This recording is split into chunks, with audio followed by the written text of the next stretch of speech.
Hello my friends, this is Jenny. Welcome back. If you're new to my channel, welcome. In this video, my friends, I am going to share with you days 23, 24, 25, and 26 of my finished December prompts. If you have not seen days 2 through 19, be sure to check those out. I will link those videos down below so that you can see what I have been making and creating up until this point. So let's jump right into this. For day 23, the prompts were altered book page and blackout poetry. This here is the page that I created. It was a page from a fairy tale.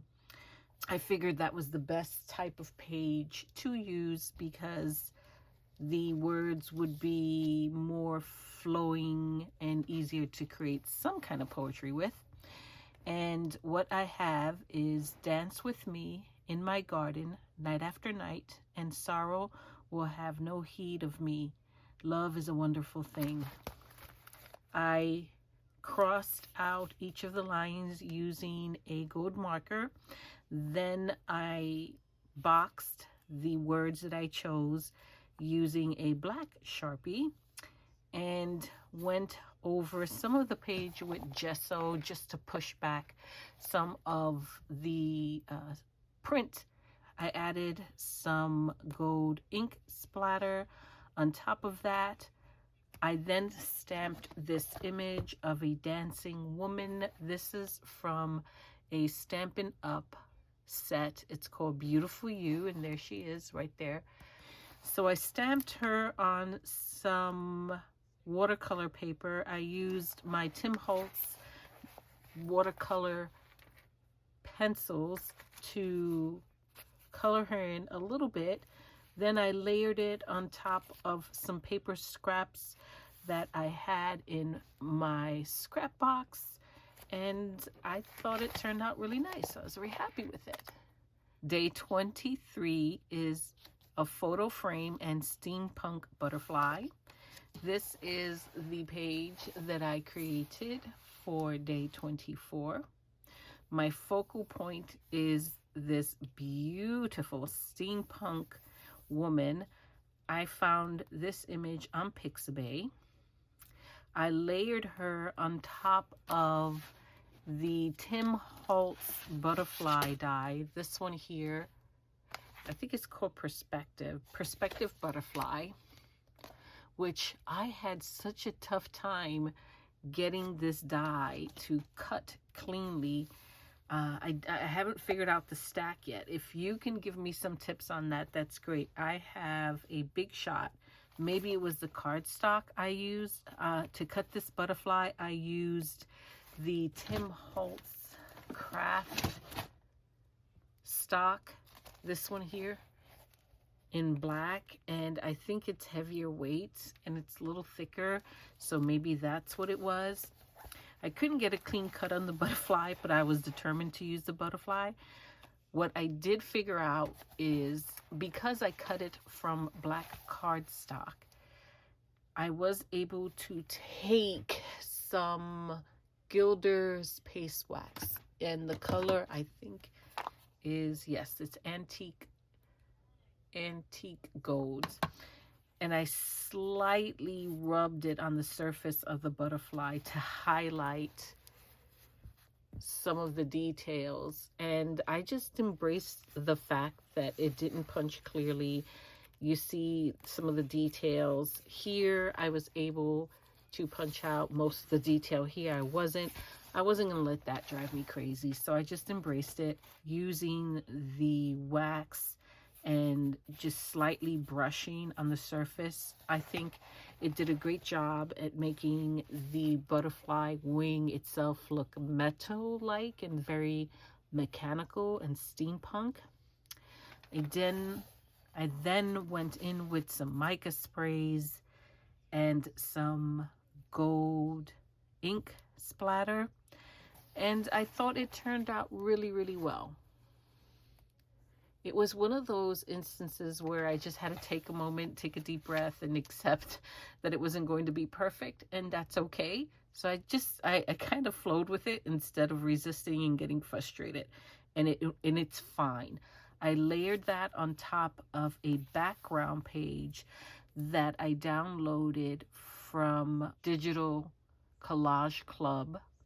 I have a yearly subscription. I did a quick little search there to see if they had anything steampunk, and they had a set of backgrounds, 12 by 12 in size.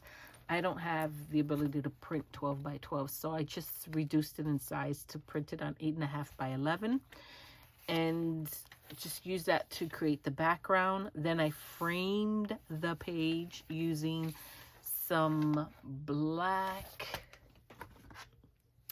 Gilda's paste wax. So there is the frame, and I added some gears, and then I added another metal butterfly here. So I think it captures the prompts: photo frame and steampunk butterfly.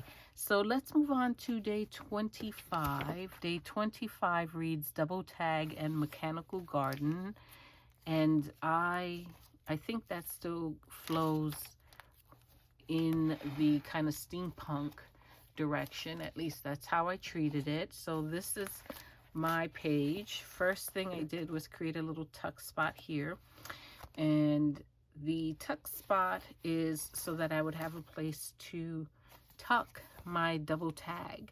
The way I chose to interpret this is I created a double-sided tag, right? I have a tag on this side, flip it over, tag on that side, meaning both sides are finished. And there are also little pockets here if I wanted to tuck something in there, so it serves double purpose as well. The background for one side of the tag is more of that steampunk themed paper I found on the Digital Collage Club. And then I use another sheet of that paper to create a pocket at the bottom. This is from the Clip Art Corner, which is another subscription that is kind of part of but separate from the Digital Collage Club. I have a subscription to both, lifetime to both. They had this cute little fussy cut download. I think it's called Steampunk Cats. And he is absolutely adorable, and the colors were perfect. So I layered him so that it looked as if he was peeking from behind the pocket. Added some white ink splatters. And the mechanical garden is subtle. I don't know if you're going to pick up on this, but I'm hoping, ooh, right there you might. These flowers are die cuts from one of Tim Holtz's sets. I'm not sure which one because I pulled all the ones I had. So I pulled Wildflowers #1, which is 661190. That's this one. I also pulled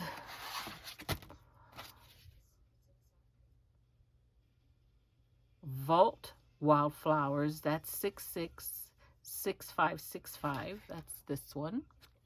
And I also pulled this one, which is Funky Foliage, and is 663087.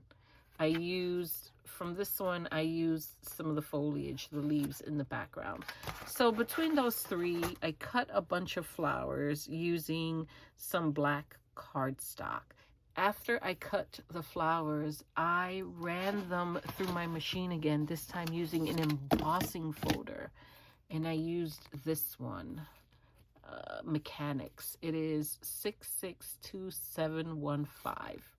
It's a 3D texture fades folder.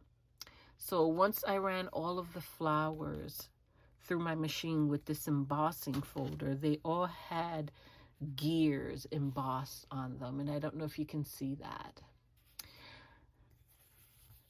I used some Gilda's paste wax in the color Antique Gold, brushed that lightly on the surface of the flower to highlight the embossed gears and also create more of a metal-like finish. Then I splattered them or sprayed them with some mica, Tim Holtz, these distress spritz. I'm kind of obsessed with them. I use, I think it was Salvage Patina. Oh, my goodness. I think I used, what was the purple one? Was it Villainous Potion? Nope. Seedless Preserve, maybe? I don't know. I've used pretty much all of them at this point. I just picked some of my favorite colors to pick up on the blues, the purples, and the orange. I'll leave it there. Sprayed them, and I think they turned out beautifully. Aren't they gorgeous? And you can see the embossed gears on them. So to me, that makes them mechanical. On the top here, this is some Tim Holtz fabric, a scrap that I just stapled on using my tiny attacher. For the back, same idea.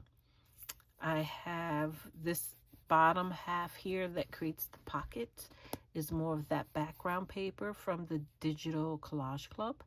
This is another image from the Steampunk cats. I don't know if I mentioned, but I did emboss. Can you see the glasses? The goggles? I embossed that with some clear embossing powder to make them more glass-like. Did the same back here with this little fella.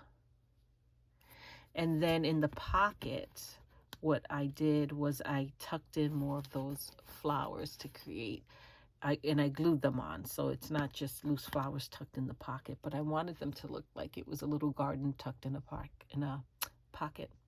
And maybe you can see them better here because the background here was some coffee stained paper, and on top of that I used a stencil just because I wanted to try different techniques. I was kind of in a playful mood. And this is the stencil that I used. This one is THS052. I just wanted to use a stencil because, you know, why not? I wanted to mix it up. So I had some fun with that. I do believe that is Distress Oxide in the color either Ground Espresso. I think it's Ground Espresso. I don't think it's Scorched Timber. It's a little too light for Scorched Timber. It's probably Ground Espresso. Rounded the corners, inked the corners. Look, the paper's lifting here. Ay, ay, ay. Let's go ahead and glue that. I was thinking I wanted to sew, but I got lazy and I didn't take out my sewing machine. But I got even lazier. I didn't use my wet glue. I used a glue stick to adhere the coffee stained paper onto the base of the tag. And as much as I love my glue stick, I don't think a glue stick is a good idea when it comes to bigger gluing projects, because for whatever reason it just lifts. At least that's been my experience. This is the glue I use. The glue stick I use is the Scotch Create glue stick. I think it's a pretty good glue for smaller things, but I don't know, maybe you can recommend a better glue. Let me know. But anyway, that's my tag. Love the way it turned out. I took a scrap of my black cardstock. I ran that through my machine with that same embossing folder. Used some Gilder's paste wax to brush and highlight the gears on the surface, and you can see that mica. It is gorgeous. I couldn't even tell you what. I think that might be Barn Door. Is Barn Door one of the colors that came out? I don't know. I guess I should make notes next time, but I didn't. Just ripped a piece of it to create a very rough cut tuck spot. So, and the tag works either way. I can tuck it in this way. I think the images work well. I can tuck it in this way. I think it works well, but I'm obsessed with this color combo here, so we're going to keep it there. That is day 25. And then day 26, my friends. Okay, this one's, I gotta admit, it's my favorite. I'm gonna turn the journal. It's my favorite. It's my favorite. It really is. It's my favorite. And maybe that's because I'm a little obsessed with art by Marlene right now. And I've been working with a lot of her products lately. I love them all, but this I think turned out great. This final prompt for the week, day 26, is collaged, postcard, and curiosity shop. The minute I saw curiosity shop, I instantly thought of art by Marlene. So this is the postcard. Oh my gosh. So this is the story I had in my head, my friends. I had in my mind the story of a lovely young lady whose name is Bonnie. Bonnie is very eclectic, very creative soul, who just, you know, she does her own thing. Doesn't matter what other people say, what other people think. She's just a very creative soul. And she's always had this dream of opening a Curious Critters shop. And this is a shop where you can go and have your portrait taken with curious critters. So here is her shop. And these are just a few of the curious critters that you can have your portrait taken with. So we have a cow, a little mouse, and a kitty. They look amazing. Everything about them makes me want to have my portrait taken with them. This is one of the individuals that works at the Curious Critter shop. This is Lola. Lola will help you and guide you when you get there to have your picture taken. So this is a postcard announcing the grand opening of Curious Critters. And in the back is layers of just scraps of paper from some play that I did a long time ago using Diane. Is it Diane? Yeah, Dilutions acrylic sprays. I created some fabulous backgrounds. I took scraps of that, layered it onto the back of the card, and then on top of this, I stamped a postcard stamp. Let's see, where is the postcard stamp? It is also art by Marlene. Here is that stamp. Isn't that awesome? So I just stamped that onto a sheet of green paper. I think this paper was dyed using some food coloring, if I remember correctly. And just wrote a pretend little note from Bonnie, the shop owner, to me, letting me know that she opened her fabulous little shop and I should come celebrate with her. This address is totally made up. 1619 Scouts Lane. But I would love to actually receive a postcard like this from a friend. I would totally show up and support.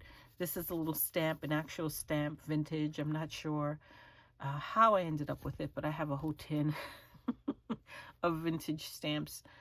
So the images themselves, these little critters, are art by Marlene paper dolls. I have an entire collection. When I say collection, I mean collection. I am obsessed. There are like 3 collections in here of these fabulous paper dolls. This is part of the Party Animals collection. Then there's the Child's Play collection. And then there was the Luxury Collector's Box. These are all paper elements, fabulous paper dolls. I've used them in so many projects. If you've been with me for a little bit, you would have seen my envelope journal, which was totally created using some art by Marlene envelopes and decorated with many, many, many of her paper elements. So that is how I created this postcard. The background is I think the background was just a very generic storefront that I found. It was either through a Google search or Pixabay, I forget which. I spend a lot of time playing around online doing searches and collecting images, backgrounds, and things that I think I can later make something fabulous with. So then some white ink splatter, and that is the card. I needed some place to tuck it in, so this background here I do believe is also a Google search. I trimmed it down. I love this open. The colors were fabulous. I just trimmed it to create a pocket for me to be able to put this tag in. This image is another paper element, art by Marlene. And some white paint splatter, and the page is done. Absolutely adore that. That is definitely, I think, my favorite from the prompts this week. So that is my play for this week, my friends. I cannot believe that we are on week 4. We finished week 4. 1, 2, 3. We finished week 4. Next week we have 2 prompts. We have day 30, which is envelope flip and secret love letter. I have some ideas for that already. And number 31, I'm super excited about. It's mixed media tag and urban graffiti. That one I find really exciting. My mind is running in so many different directions for that one. So I kind of have to rein it all in and focus and figure it out. But it's exciting. So yeah. Let me know what you think, which is your favorite prompt. I already told you which is mine, and I'd be curious to hear what's yours. Thank you so much for watching, my friends. I truly do appreciate you, and I hope to see you or catch you in next week's video. Until next time, my friends. Bye-bye.